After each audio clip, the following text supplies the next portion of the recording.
Alors ma petite Smarty, nous voici rendus dans la dernière vignette de cette série sur les algorithmes.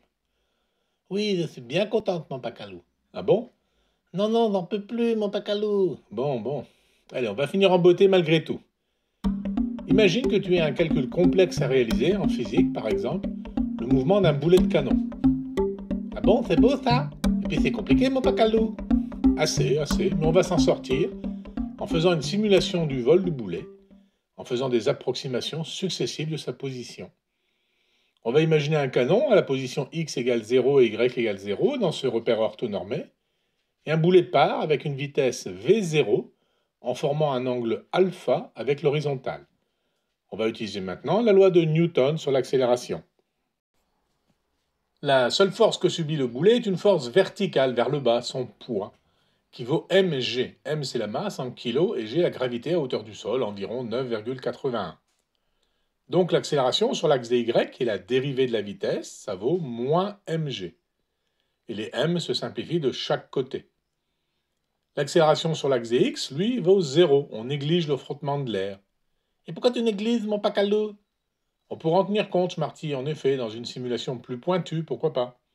Mais là, comme on sait que l'influence de l'air sur un boulet est très faible, on néglige pour simplifier. À partir de là, on sait que la vitesse, c'est la dérivée de la position. Et voilà les formules. Voilà, on a tout pour faire la simulation. Quoi? Tu n'intègres pas les équations, mon Pacalou? C'est facile pour toi pourtant. Oui, mais là, non. Il arrive parfois que les équations soient tellement complexes qu'elles ne sont pas résolvables mathématiquement. Alors j'essaie ici de te montrer l'intérêt d'une simulation. Je vois pas trop comment tu vas simuler, mon Pacalou. Eh bien, on va travailler sur des séries de valeurs. On sait que at égale 0, temps égale 0, x0 égale y0 égale 0, et puis la vitesse x0 est égale à v0 cosinus alpha, la vitesse vy0 sur l'axe des y est égale à v0 sinus alpha. Alors on va calculer une suite de xn, yn, vxn et vyn en utilisant les quatre équations. Regarde les équations à nouveau. Prenons la troisième par exemple. Vy, c'est la dérivée de y par rapport au temps, c'est-à-dire la limite entre deux valeurs de yn si l'intervalle de temps est très petit entre les deux. Tu te souviens de l'astuce du h très petit la fois dernière?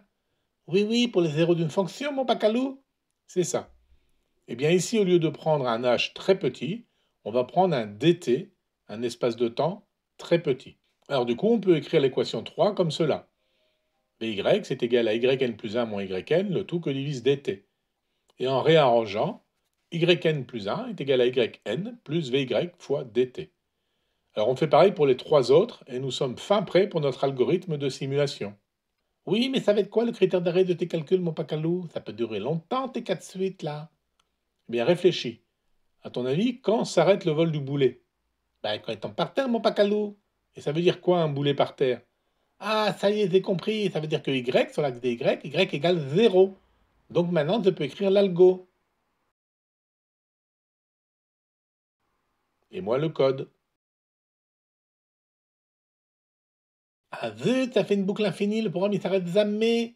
Est-ce que tu vois pourquoi? Non, pas vraiment là, mon Pacalou. C'est ta condition d'arrêt qui n'est pas exacte.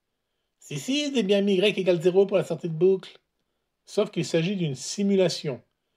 Comme pour le calcul des zéros, où on n'a pas obtenu exactement 2, mais un nombre très proche, ici tu n'es pas sûr que y va redevenir exactement 0. Je vois. Alors si je mets y inférieur ou égal à 0 pour la sortie de boucle, là ça devrait aller. Voici le nouvel algo. Et voici le nouveau code. Et ça marche. On obtient environ 1600 mètres pour un boulet qui part avec un angle de 45 degrés et une vitesse initiale de 125 mètres par seconde. Mais si l'angle change, la distance elle change aussi, mon Pacalou. Eh bien oui. Et c'est tout l'intérêt d'une simulation. On va faire varier l'angle de 0 à 90 degrés, de 5 en 5 degrés, et on va voir. Ah ben aucun doute, la distance est maximale pour 45 degrés. C'est pour cela que les haltérophiles essaient de lancer leur poids toujours à 45 degrés, mon Pacalou. Mais oui, très exactement, Smarty. Et si on calculait le vol d'une balle de golf? Eh bien les formules sont beaucoup plus complexes, car l'effet du frottement de l'air, là, ne peut pas du tout être négligé. Et je t'invite à chercher une vidéo sur la chaîne YouTube Smarty et Pacalou font au golf qui simule tout ça. En tout cas, c'était passionnant, mon Pacalou. Et cela ouvre beaucoup de possibilités. En effet, c'est là que l'informatique prend toute sa force, son intérêt selon moi. Alors, merci Smarty de m'avoir aidé sur cette série. De rien, mon pacalou, de rien. J'ai le droit du rap de croquette?